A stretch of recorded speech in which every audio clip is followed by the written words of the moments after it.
తిరుపతిలో మెట్ల మార్గం గుండా తిరుమలకు వెళ్లిన 116 ఏళ్ల బామ్మకు టీటీడీ స్వామివారి దర్శనం కల్పించింది.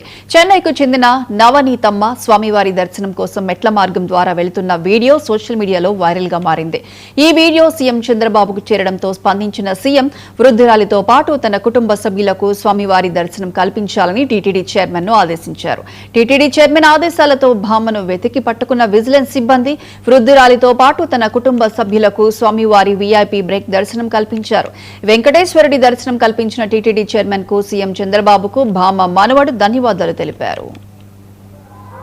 116 సంవత్సరాలు తమిళనాడు నుంచి నడిచి వచ్చింది. ఇక్కడికి శ్రీవారి పాదాలని నడిచి వచ్చింది. అది ఎవరో చూసి వీడియో వైరల్ చేస్తే చైర్మన్ సార్కి వెళ్ళిన దానికి చైర్మన్ సార్ మాకు వీఐపీ దర్శనం కల్పించి మాకున్న మా అమ్మమ్మని అందరినీ దర్శనం మాకు కల్పించారు.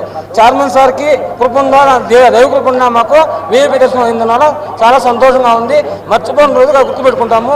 అందరికీ ధన్యవాదాలు. దేవస్థానం అందరికీ నమస్కారాలు చేస్తాను. ధన్యవాదాలు.